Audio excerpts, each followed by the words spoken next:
Hi everyone, आप सभी का स्वागत है मेरे यूट्यूब चैनल सीक्रेट स्टडी पर। तो आज जो हम चैप्टर कवर करने जा रहे हैं वो है संघवाद के ऊपर। ये हमारा क्लास 11th का पॉलिटिकल साइंस का यूनिट नंबर 7 है और जो हमारा बुक का नेम है वो है भारत के संविधान, सिद्धांत और व्यवहार। तो बढ़ते हैं अपनी वीडियो की तरफ। इसमें हम सबसे पहले देखेंगे जो संघवाद है वर्ड, जो हमारे चैप्टर का नेम भी है, उसका अर्थ क्या है, यानी कि उसका मीनिंग क्या है। तो संघवाद दो सरकार का मिश्रण स्वरूप होता है, यानी कि संघवाद एक ऐसी व्यवस्था है, एक ऐसी प्रणाली है जिसके अंदर हमें सरकार के दो स्तर देखने को मिलते हैं, यानी एक व्यवस्था में दो सरकार का मिश्रण होना, राज्य सरकार और केंद्र सरकार। यानी कि संघवाद क्या होता है, संघवाद में एक देश होता है और देश की जो सरकार होती है वो दो लेवल पे होती है। पहली होती है केंद्र सरकार और बाद में होती है हमारी राज्य सरकार। ठीक है, इस प्रकार की सरकार को आम बोलचाल की भाषा में संघ सरकार या संघीय राज्य के रूप में भी जाना जाता है, यानी कि ये इसके क्या हो गए, सिनोनियम हो गए। तो यहाँ से आपको संघवाद समझ में आ गया। अब हम देखते हैं कि संघवाद डिटेल में। तो संघवाद अपने मूल में एक ऐसी व्यवस्था है जिसमें सरकार की दोहरी मशीनरी काम करती है, यानी कि संघवाद एक ऐसी व्यवस्था है जिसमें सरकार जो है वो दो पार्ट्स में काम करती है या फिर दो लेवल पे काम करती है, तो उसको दोहरी मशीनरी की यहाँ पे संज्ञा दी गई है। आमतौर पर जो संघवाद है उसके तहत सरकार के दो स्तर हमें देखने को मिलते हैं, यानी कि एक केंद्र स्तर और दूसरा होता है हमारा राज्य स्तर। जो केंद्रीय प्राधिकरण होता है वो देश के प्रमुख जो मामले होते हैं उसको देखता है, और वहीं जो स्थानीय सरकार यानी कि राज्य सरकार होती हैं वो अपने विशेष क्षेत्र के दिन प्रतिदिन के कामकाज और गतिविधियों को देखती है। यानी कि जो केंद्र सरकार हो गई वो पूरे के पूरे देश को देखेगी, लेकिन जो राज्य सरकार, स्थानीय सरकार या प्रांतीय सरकार, तीनों का मतलब एक ही है, तो वो जो सरकारें होती हैं वो क्या देखती हैं, वो अपने एक हिस्से को देखती हैं। यानी कि केंद्र सरकार, सपोज अभी हमारे भारत में जो केंद्र सरकार है वो किस पार्टी की है, बीजेपी की है, तो जो बीजेपी है या फिर हमारी जो केंद्र में सत्ता वाली पार्टी है वो क्या देखेगी, पूरे के पूरे देश को देखेगी। लेकिन जैसे कि हमारे जो राज्य हैं, जितने भी राज्य हैं, केंद्र शासित प्रदेश हैं, उन सभी की जो पार्टी रहती है, यानी कि वहाँ पे जो भी राज्य सरकार रहती है वो अपने क्षेत्र में आने वाले सभी कामों को देखता है। जैसे कि अभी हमारा जो यूपी है, यूपी के अंदर भी किसकी सरकार है, बीजेपी की सरकार है, तो जो यूपी के सीएम है वो अपने जो यूपी का एरिया पड़ेगा वो सारा का सारा देखेंगे। वहीं जो दिल्ली है, दिल्ली हमारी जो है वो भारत की राजधानी है, तो दिल्ली में जैसे केजरीवाल जी जो है उनकी सरकार है, यानी कि आम आदमी पार्टी की सरकार है, तो जो आम आदमी पार्टी है वो हमारे पूरे के पूरे दिल्ली को कवर करती है। तो आम आदमी पार्टी कौन सी होगी यहाँ पर, स्थानीय सरकार, और जो बीजेपी होगी वो कौन सी होगी, केंद्र सरकार। तो यहाँ से आपको ये चीजें समझ में आ गई होंगी।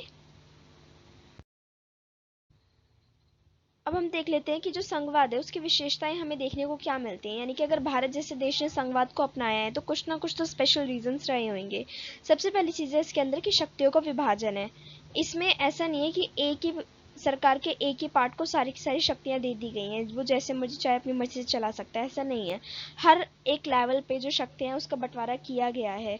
तो यहाँ पे हमें संघवाद के अंदर भी देखिए, केंद्र सरकार की अपनी शक्तियां हैं, वहीं राज्य सरकार जो है उन सभी की अपनी अपनी अलग शक्तियां हैं। तो इससे क्या होता है, जो शक्तियों का बंटवारा है वो सही तरीके से हो रखा है, और उसी के साथ साथ जो काम है, ठीक है, जितनी भी उसके अंदर कार्यकलाप होते हैं वो सभी तरीके से अच्छे तरीके से किए जा सकते हैं। तो इस वजह से शक्तियों का विभाजन जो है एक बहुत महत्वपूर्ण भूमिका निभाता है संघवाद के अंदर।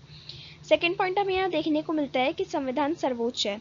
अब देखिए, जो संघवाद है उसमें दो लेवल पे सरकार है, केंद्र सरकार होगी, राज्य सरकार होगी, लेकिन उसके बावजूद जो संविधान है वो सर्वोच्च है।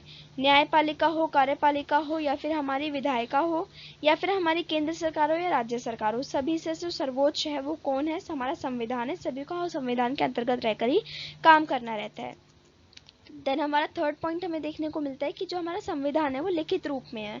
तो ऐसा नहीं किया जा सकता कि वर्ड्स की जरा से भी हेरा फेरी की जाए, लेकिन हमारा जो संविधान है वो लिखित में है, तो हम उसको प्रूफ दिखा सकते हैं किसी भी सरकार को, किसी भी न्यायपालिका को, या कहीं पे भी अगर हमें अपने जो पॉइंट्स हैं उनको वैलिडेट करना हो तो हम वहाँ पे लिखित संविधान दिखा सकते हैं कि हमें संविधान के द्वारा ये राइट मिले गए, दिए गए हैं, या फिर संविधान में ये बात लिखी गई है।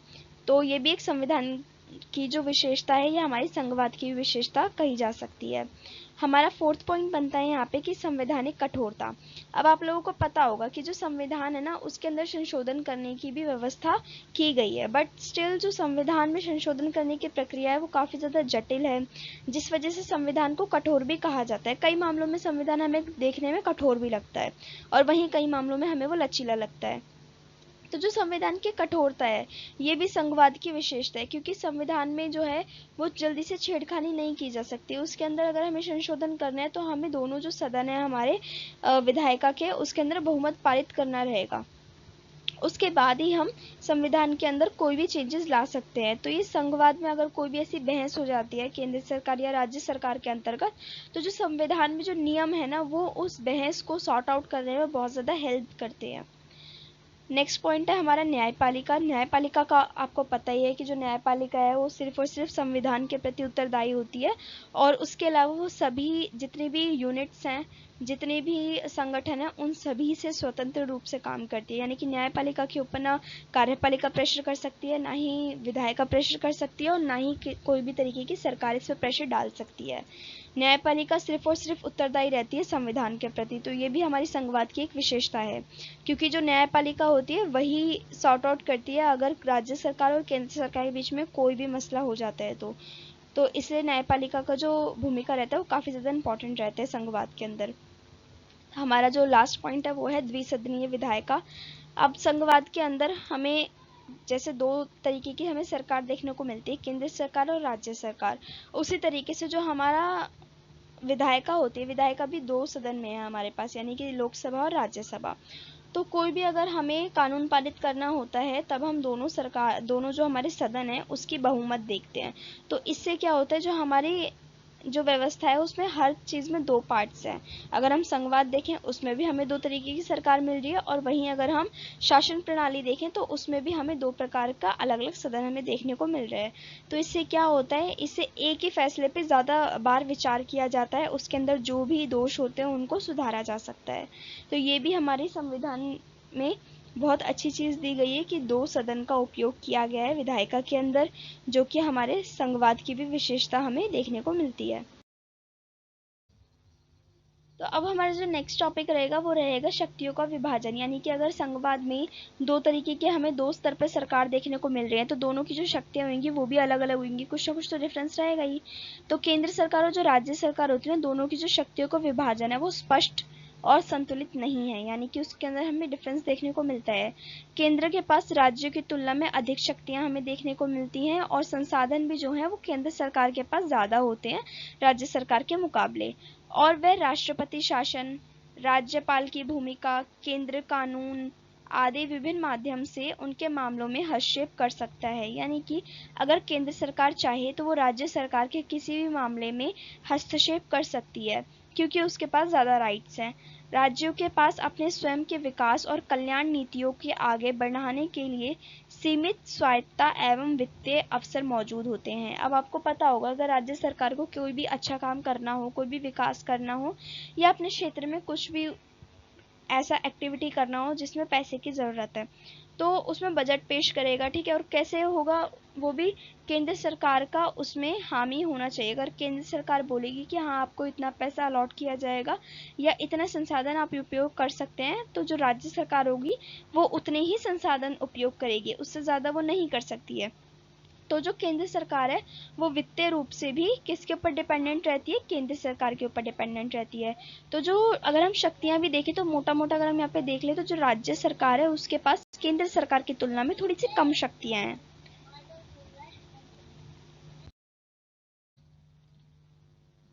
अब हम देखते हैं कि जो संघ सूची से आप क्या समझते हैं। मैं आपको ये शुरू करने से पहले बता देती हूँ, अभी हमने देखा शक्तियों का विभाजन, अब उसी तरीके से कार्यों का भी विभाजन होता है कि केंद्र सरकार ये काम करेगी और राज्य सरकार ये काम करेगी।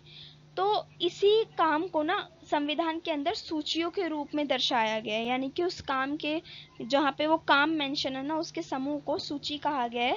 तो इसमें हम देखेंगे 3 तरीके की सूची, संघ सूची, समवर्ती सूची और राज्य सूची। संघ सूची सबसे पहले हम देख लेते हैं। तो जो हमारी संघ सूची होती है वो क्या होती है? ये राष्ट्रीय महत्व के विषय की सूची होती है, यानी कि ये केंद्र सरकार के कामों को दर्शाती है कि केंद्र सरकार को क्या क्या काम करने हैं। तो वो जो कामों का समूह है जिसमें उसके कार्य को दर्शाया गया है, केंद्र सरकार के कार्य को, उसको क्या कहते हैं? उसको संघ सूची कहते हैं। इसमें राज्य रक्षा, विदेशी मामले, बैंकिंग, संचार और मुद्रा शामिल होती है। ये सारे कौन से मामले हो गए जो केंद्र लेवल पे हैंडल किए जाते हैं। इन विषयों को इस सूची में इसलिए शामिल किया गया है क्योंकि इन मुद्दों पर एक समान राष्ट्र नीति बनाना आवश्यक है। अब मैं आपको एक एग्जांपल बताती हूँ। अगर आप चाहें कि जो विदेश नीति, जो हमारी बैंकिंग है, वो राज्य के हाथ में दे दी जाए, राज्य सरकार के हाथ में, तो क्या होगा? हर एक राज्य सरकार का एक अपना अपना मोटिव रहता है, ठीक है? तो उसमें क्या रहेगा कि हर एक राज्य सरकार अपने अकॉर्डिंग काम करेगी। तो ये कुछ ऐसे मामले हैं जहाँ पे पूरे के पूरे देश में एक ही तरीके के कानून लागू होना बहुत ज़्यादा ज़रूरी है। इसलिए ये सारे के सारे मामले किसके हाथ में दे दिए गए हैं? केंद्र सरकार के हाथ में। अब नेक्स्ट हमारा जो संघ सूची है ना, उसको दूसरे नाम से भी जाना जाता है। वो नाम क्या है? सूची 1। तो यहाँ से आप जो संघ सूची है उसके बारे में पूरी की पूरी जानकारी मैं आपको दे चुकी हूँ और आई होप आप लोगों को समझ में भी आया होगा। इन शॉर्ट मैं आपको बता देती हूँ, संघ सूची कौन सी होती है? जो केंद्र सरकार के कार्यों को दर्शाती है। यहाँ से आप बाकी की चीजें याद रख सकते हो इजीली। नेक्स्ट है हमारा राज्य सूची। राज्य सूची के नाम से आपको पता चल गया, जो कि राज्यों के काम को दर्शाती है। तो जो राज्य सूची होती है, भारतीय संविधान की राज्य सूची में कुल कितने विषय हैं? 61 विषय शामिल हैं। और जो पहले हमारी राज्य सूची थी उसके अंदर कुल 66 विषयों की सूची बनाई गई थी। और जो हमारी राज्य सूची है उसके विषय कौन से होते हैं? जो स्थानीय और राज्यों के हितों में होते हैं, यानी कि ये सारे के सारे वो काम करती है, वो अहम फैसले लेती है जो कि एक राज्य के हित तक रहते हैं। सार्वजनिक स्वास्थ्य, पुलिस, वन, स्वास्थ्य आदि ऐसे विषय हैं जो कि भारतीय संविधान की राज्य सूची में शामिल होते हैं। यानी कि पुलिस, अब हर एक जो राज्य है उसकी जो पुलिस से रिलेटेड जो भी इंफॉर्मेशन होती है वो अलग होती है। यानी कि कई जगह पे पुलिस की ज़्यादा नीड होती है, ज़्यादा पुलिस वाले वहाँ पे चाहिए होंगे, कई जगह पे कम चाहिए होंगे, ठीक है? कई जगह पे अलग अलग, मतलब बहुत सारी चीज़ें होती हैं। बहुत चीज़ें अगर हम यहाँ पे मेंशन करेंगे तो आपको पता चलेगा कि हर एक राज्य में अलग अलग तरीके की रिक्वायरमेंट होती है। तो इसमें क्या रहेगा, अगर यही मामला अगर हम दे देंगे केंद्र सरकार, तो केंद्र सरकार क्या करेगी? सभी के सभी राज्यों के लिए और केंद्र शासित प्रदेशों के लिए सेम चीज़ लागू कर देगी, जबकि वहाँ पे सेम की ज़रूरत ही नहीं होगी। इसलिए ये जो मुद्दे हैं ये राज्य सरकार के हाथ में दे दिए गए हैं कि आप इसको अपने अकॉर्डिंग हैंडल कर लो, आपको कितना ज़रूरत है, क्या करना है, कैसे करना है, बट आप थोड़ा सा कोऑर्डिनेट कर लेना केंद्र सरकार के साथ। तो ये होता है हमारा राज्य सूची, जो कि राज्यों के कामों को दर्शाता है।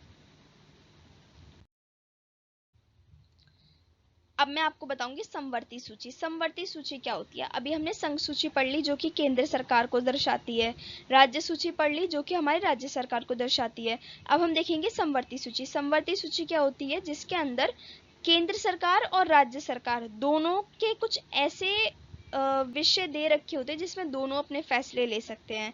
यानी कि कुछ ऐसे मेन टॉपिक हो जाते हैं इसके अंदर जिसमें चाहे तो राज्य सरकार भी कानून बना सकती है और चाहे तो केंद्र सरकार भी कानून बना सकती है। तो समवर्ती सूची क्या होती है? इसके अंतर्गत दिए गए विषयों पर केंद्र और राज्य दोनों सरकार कानून बना सकती है, जैसा कि मैंने अभी आपको बताया। परंतु कानून के विषय समान होने पर केंद्र सरकार द्वारा बनाए गए जो कानून हैं उनको ज़्यादा मान्यता मिलती है, क्योंकि केंद्र सरकार जो है वो बड़े लेवल पे काम कर रही होती है। तो अगर आप यही चीज़ स्कूल से रिलेट करके देखोगे, आपके जो प्रिंसिपल हैं और आपके जो टीचर हैं, कुछ काम ऐसे होंगे जिसमें दोनों लोग मिलके काम करते होंगे, बट कुछ काम ऐसे होते हैं जिसमें सिर्फ और सिर्फ टीचर्स काम करती हैं। सपोज अगर आप किसी क्लास के बारे में बात करेंगे तो डायरेक्ट प्रिंसिपल नहीं आएगी वो उस क्लास से कोऑर्डिनेट करने के लिए। कौन कोऑर्डिनेट करेगा? टीचर कोऑर्डिनेट करेगी। वहीं अगर पूरे के पूरे एक स्कूल के बारे में अगर कोई काम है, सपोज स्कूल में कोई नई बिल्डिंग बनानी है, तो कोई टीचर उसमें पर्टिकुलर आके जो होगा वो अपना ओपिनियन नहीं रखेगा, वहाँ पे किसकी चलेगी? वहाँ पे प्रिंसिपल की चलेगी। तो सेम काम यहाँ पे भी है। यहाँ पे केंद्र सरकार की चलती है अगर अहम मामला हो, जहाँ पे पूरे के पूरे देश की बात हो रही हो, और वहीं जब एक पर्टिकुलर एरिया की बात हो रही होती है, किसी पर्टिकुलर राज्य की बात हो रही होती है, तो वहाँ पे कौन काम करता है? राज्य सरकार काम करती है। बट कुछ ऐसे भी फैसले हो सकते हैं ना जहाँ पे केंद्र और राज्य दोनों की जरूरत हो, तो वो काम कौन से हो जाते हैं? जो काम समवर्ती सूची के अंदर आते हैं। और अगर बाय चांस ऐसा हो जाता है कि जो केंद्र सरकार है उसने भी उस मुद्दे पे कानून बना दिया और राज्य सरकार ने भी उस मुद्दे पे कानून बना दिया, तो अब उनमें बहस नहीं होगी कि मेरा कानून चलेगा या मेरा कानून चलेगा। संविधान में साफ लिखा हुआ है कि वहां पे तब केंद्र सरकार के द्वारा बनाया गया कानून ही मान्य होगा।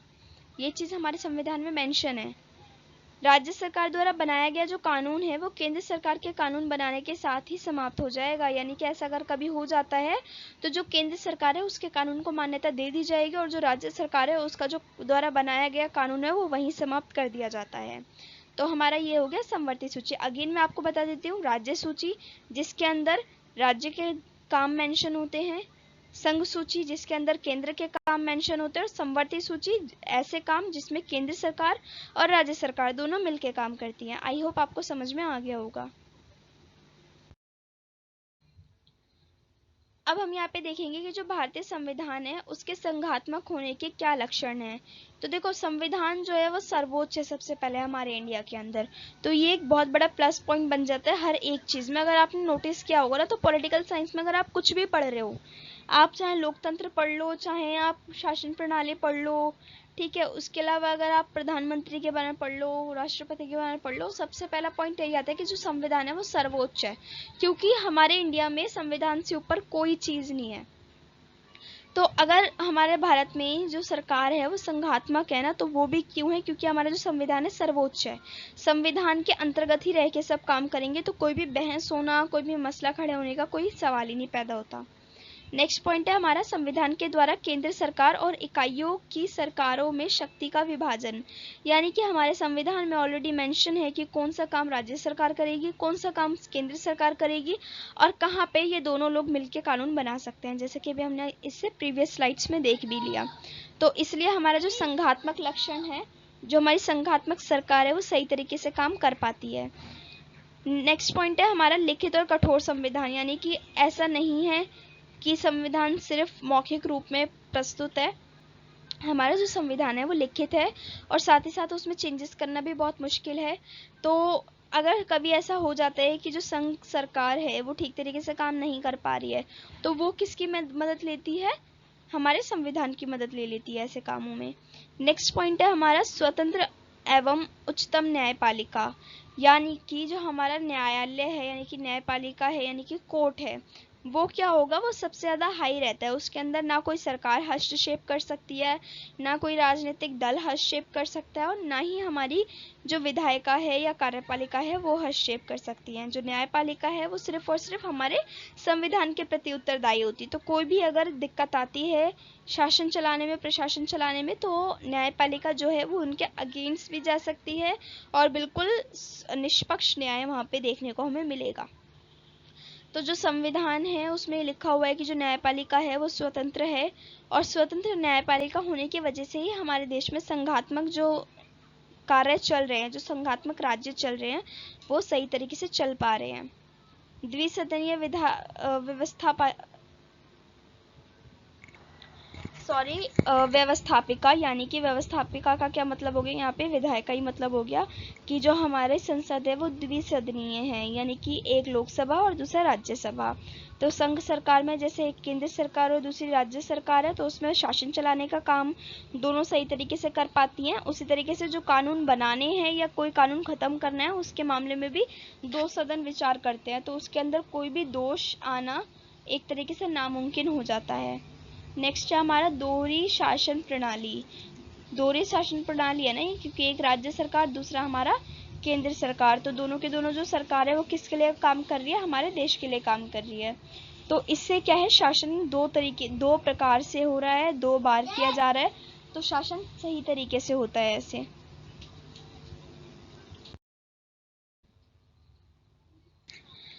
अब आप लोगों को ये भी पता होगा कि जो हमारी केंद्र सरकार है ना, उसको ज्यादा राइट्स दे दिए गए हैं संविधान द्वारा, अगर हम देखें राज्य से कंपेयर करके। तो इससे हमें ये भी लगता है कई बार कि जो हमारी भारतीय संविधान है उसके अंतर्गत हमें एकात्मक लक्षण भी देखने को मिलता है, कि एक ही पार्ट को सरकार के ज़्यादा इम्पोर्टेंस दी गई है, तो उसको हम एकात्मक लक्षण कह सकते हैं।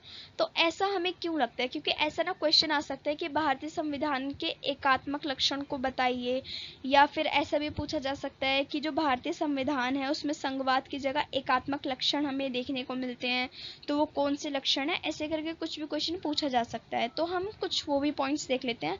देखिए, जो शक्ति का विभाजन है वो चाहे दोनों का अलग अलग किया गया है, बट स्टिल जो केंद्र सरकार है ना उसको ज़्यादा शक्तियाँ दी गई हैं। तो जो शक्ति का विभाजन है वो एक तरीके से केंद्र के पक्ष में हमें देखने को मिलता है। संघ और राज्यों के लिए एक ही संविधान है। ऐसा नहीं है कि जो केंद्र सरकार है उसका अलग संविधान हो, या राज्य सरकार के पास अलग राइट्स हो। राइट्स दोनों के पास सेम है, लेकिन फिर भी जो केंद्र सरकार है उसका पक्ष भारी है। एकीकृत न्याय व्यवस्था, यानी कि जो न्याय व्यवस्था है वो भी एक ही है। जो न्यायपालिका केंद्र सरकार के लिए काम करेगी वही न्यायपालिका राज्य सरकार के लिए भी काम करेगी। नेक्स्ट है हमारा संसद राज्यों की सीमा में परिवर्तन में समर्थन, यानी कि जो अगर संसद चाहे ना तो राज्य की जो सीमा है, यानी कि जो दिल्ली है दिल्ली की बाउंड्रीज हैं, वैसे यूपी है यूपी की बाउंड्रीज हैं, अगर चाहे तो उसमें चेंजेस कर सकती है। आप लोगों को पता होगा तेलंगाना बनाया गया, कैसे बनाया गया? बाउंड्रीज को चेंज करके बनाया गया, कोई जगह तो एक्सपेंड नहीं हो गई, उसी को तोड़ के 2 राज्यों में डिवाइड किया गया था, फिर तेलंगाना बनाया ना।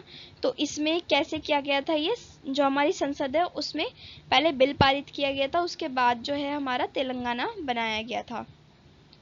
तो इससे ना राज्यों की सीमा में भी परिवर्तन किया जा सकता है। देखिए, राज्यों की सीमा में परिवर्तन कर दिया। एक जैसे हमारी दिल्ली है, मैं आपको एग्जांपल से समझाती हूँ। दिल्ली है, दिल्ली में अभी हमारे जो है वो आम आदमी पार्टी का शासन चल रहा है। आम आदमी पार्टी के ऐसे 100 सपोर्टर्स हैं जो उनको सपोर्ट करते हैं, लेकिन 100 में से 10 सपोर्टर्स ऐसे हैं जो उनको सपोर्ट नहीं करते। तो क्या हो गया, 90 सपोर्टर्स ऐसे हो गए जो उनको सपोर्ट करते हैं आम आदमी पार्टी को, वहीं 10 सपोर्टर ऐसे हो गए जो नहीं करते। सॉरी, वो सपोर्टर नहीं कहलाएंगे, वो हो गए हमारे सिटीजन्स दिल्ली के। तो इसमें क्या हो जाएगा, अगर सपोज बाउंड्री चेंज कर दी दिल्ली की, तो कुछ ऐसे सपोर्टर्स भी हो सकते हैं ना जो दिल्ली से हट के दूसरे वाले जो राज्य बनाए उसमें चले गए। तो इससे क्या हो जाएगा, आम आदमी पार्टी की जो सपोर्टर्स हो जाएंगे उनकी संख्या कम हो जाएगी। तो इससे कई बार ना लॉस भी देखने को मिलता है राज्य सरकार को, कि उनके सपोर्टर्स कम हो जाते हैं, कई बार उनकी जो सीट होती हैं वो कम हो जाती हैं, तो इससे उनकी ना सरकार सत्ता में आने में थोड़ा सा दिक्कत आ जाती है। तो ये तो पॉलिटिक्स से रिलेटेड बहुत डीप में होगी बातें, लेकिन आपको फिर भी थोड़ा बहुत समझ में आ ही गया होगा ये बात भी।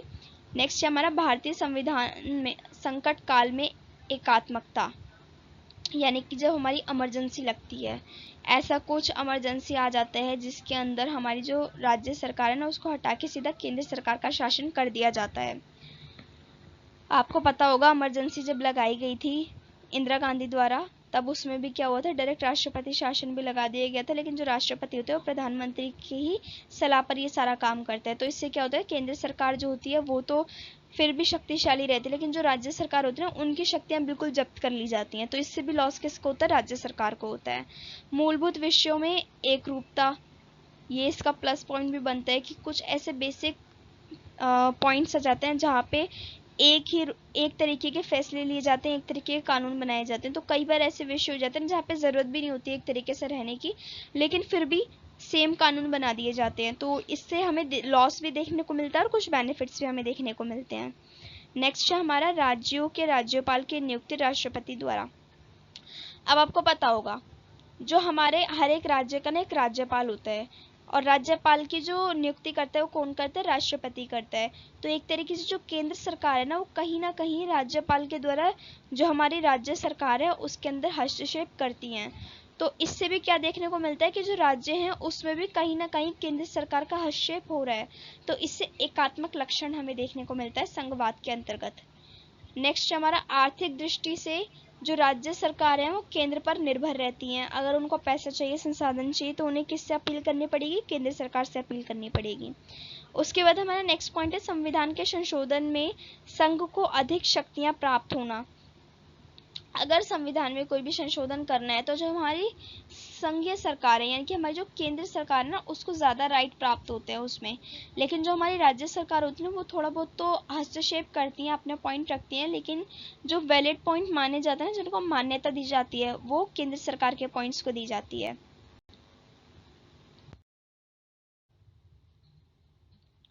इसके बाद हमें देखना है कि जो भारत में केंद्र, जो भारत है, भारत सरकार है, उसके अंदर जो केंद्र है उसको इतना ज़्यादा शक्तिशाली क्यों बनाया गया, राज्य सरकार को इतना ज़्यादा शक्तिशाली क्यों नहीं बनाया गया, वो भी हम देख लेते हैं। और आप लोगों के दिमाग में भी अभी तक ये क्वेश्चन एक ना एक बार तो उठा ही होगा, फिर भी मैं आपको बता देती हूँ, ये एग्जाम के लिए भी इम्पोर्टेंट है। जो संविधान सभा है उसके जो सदस्य थे वो स्वतंत्रता के समय एकता की प्रबल भावना से प्रेरित थे, यानी कि वो लोग ये चाहते थे कि जो हमारा देश है ना उसके अंदर एकता रहे। तो वो एकता रहने के लिए ज़रूरी था कि जो केंद्र सरकार है ना उसको मजबूत बनाया जाए ताकि वो पूरे के पूरे देश पे सही तरीके से नियंत्रण कर सके। इसलिए एक पॉइंट ये बन गया कि केंद्र सरकार को शक्तिशाली एकता के लिए बनाया गया था।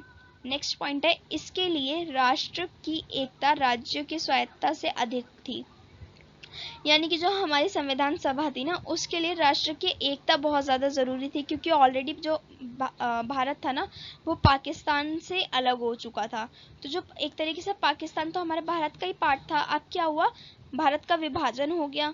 तो उसके बाद संविधान सभा के जो सदस्य थे वो नहीं चाहते थे कि भारत जो है वो और ज़्यादा खंडित हो, इसलिए वहाँ पे एकता को ज़्यादा जोर दिया गया कि हमारे भारत में एकता रहनी चाहिए। अगर राज्य की स्वायत्तता में थोड़ी बहुत कमी भी आएगी ना तो कॉपरेट कर लिया जाएगा, बट अगर देश की एकता में कमी आती है तो कॉपरेट नहीं किया जा सकता है, इसलिए जो केंद्र सरकार है उसको ज़्यादा शक्तियाँ दी गई थी। उसके बाद हमारा नेक्स्ट पॉइंट है, भारत एक महाद्वीप की तरह फैला था, अनेक विविधताएं और सामाजिक आर्थिक समानताओं से भरा हुआ।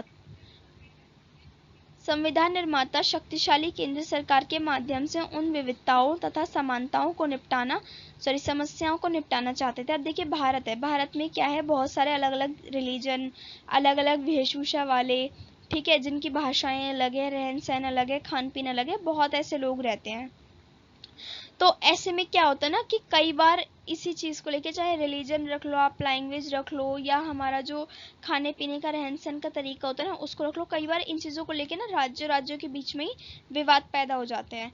तो अगर राज्य को हम ज़्यादा शक्ति दे देते केंद्र के मुकाबले में तो इससे क्या होता ना, देश में फूट पड़ सकती थी, इसलिए केंद्र को मजबूत बनाया गया कि जो राज्य हैं वो अपने हित के लिए काम करेंगे, लेकिन जो केंद्र सरकार है वो पूरे के पूरे देश के हित के लिए काम करेगी।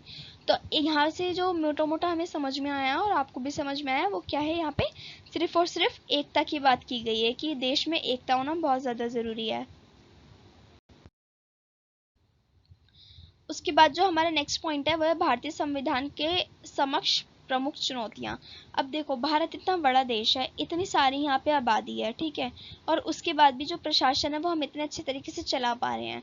तो जो प्रशासन चलाने वाले लोग हैं वो भी इंसान है, ठीक है, और जिसने संविधान बनाया वो भी इंसान है। तो कुछ ना कुछ ऐसा रह ही जाता है जिसकी वजह से चुनौतियां फेस करनी पड़ती हैं। तो कुछ चुनौतियां हम यहाँ पे भी देख लेते हैं, क्योंकि हमारा ये जो क्वेश्चन है 5 नंबर में आ सकता है। भारतीय संविधान के समक्ष सबसे प्रमुख जो चुनौती है वो है क्षेत्रवाद के ऊपर। क्षेत्रवाद का तात्पर्य क्या है, यानी कि क्षेत्रवाद का मतलब क्या है, व्यक्तियों को अपने क्षेत्र के प्रति जागृत होने का प्रेम, जागृत होने वाला प्रेम से है। यानी कि अब मैं दिल्ली में रहती हूँ तो मेरा क्या होगा, ज़्यादा झुकाव किसकी तरफ रहेगा, दिल्ली की तरफ ही रहेगा। मैं यही चाहूँगी कि ज़्यादा विकास हो, ठीक है, कल्याण हो, वो दिल्ली में जल्दी हो, क्योंकि दिल्ली में विकास होगा तभी तो मेरा विकास होगा। वहीं जो दूसरा राज्य होंगे वहाँ के जो लोग होंगे वो ये चाहेंगे कि उनके देश का उनके राज्य का विकास हो, क्योंकि उनके राज्य का विकास होगा तभी तो उनका विकास होगा। तो इसी से क्षेत्रवाद का प्रॉब्लम जो होता है वो हमें संघवाद में देखने को मिलता है। उसके बाद जो हमारा नेक्स्ट पॉइंट है कि जो संविधान की 7वीं अनुसूची है उसके अनुसार जो शक्ति का विभाजन किया गया है ना उसमें केंद्र को अधिक वरीयता दी गई है, अंततः ये राज्यों के माध्यम हमेशा चिंता का विषय बना रहा है। यानी मैंने तो अभी आपको बताई भी ये चीज़ें कि जो केंद्र सरकार है ना उसको ज़्यादा मान्यता भी दी गई है, उसको ज़्यादा शक्तियाँ भी दी गई हैं। तो कई बार जो राज्य सरकार है ना वो इस बात पे अपनी नाराज़गी जाहिर करते हैं कि जो केंद्र सरकार है उसको इतनी ज़्यादा शक्तियाँ दे दी, हम भी तो राज्य चला रहे हैं, हम भी तो देश चलाने में अपना योगदान दे रहे हैं, तो हमें भी मिलनी चाहिए। तो ये तो एक ह्यूमन नेचर है, आप लोगों को भी पता होगा ये चीज़ें। तो वैसे ही भारत के राजनीतिक इतिहास में अनुच्छेद 356 के तहत जो केंद्र सरकार द्वारा जो राज्यपाल हैं उनकी नियुक्ति की जाती है, और कई बार ऐसे मामले भी सामने आए हैं जब केंद्र सरकार द्वारा किसी राज्यपाल की नियुक्ति की गई हो और जो राज्यपाल है उसके माध्यम से राज्यपाल की शक्तियों का दुरुपयोग करके अनेक गलत काम किए गए। गलत काम इन द सेंस कि जो केंद्र सरकार है उसके द्वारा राज्य सरकार को परेशान किया गया, उसके जो कानून है, उसके द्वारा जो किए गए काम है उसमें हस्तक्षेप करा गया है। तो कई बार ऐसे देखने को भी मिला है, और अगर ऐसा ही रहेगा तो आगे भी हमें देखने को मिलता ही रहेगा, क्योंकि पॉलिटिक्स है तो पॉलिटिक्स में ही सारी चीज़ें होती रहती हैं। नेक्स्ट है हमारा, कभी कभी भारत की भाषा विविधता के कारण भी भारत के संघीय प्रवृत्ति पर नकारात्मक प्रभाव पड़ता है। इसके अंतर्गत बेसिकली ये लिखा गया है कि जो भारत है उसमें बहुत सारी भाषाएं बोली जाती हैं, तो भाषा के वजह से भी कई बार हमें यहाँ पे विवाद देखने को मिलते हैं। तो इससे क्या होता है ना, इससे राज्यों के बीच में आपस में लड़ाइयाँ हो जाती हैं, लेकिन फिर भी हमारी जो केंद्र सरकार होती है वो सभी राज्यों को समान शक्तियाँ देती है, समान महत्व देती है। तो इससे जो केंद्र स्तर पे है ना वो इतना ज़्यादा प्रभाव नहीं पड़ता जितना राज्य स्तर पे भाषा विविधता की वजह से पड़ता है। तो इसीलिए जो हमारी जो केंद्र सरकार है उसको मजबूत बनाया गया, ताकि जो भाषा जो मेन एक प्रॉब्लम है कि सबकी भाषाएं अलग हैं, उन चीज़ों से निपटा जा सके, क्योंकि एक बहुत बड़ी चुनौती बन के संघवाद के सामने आता है।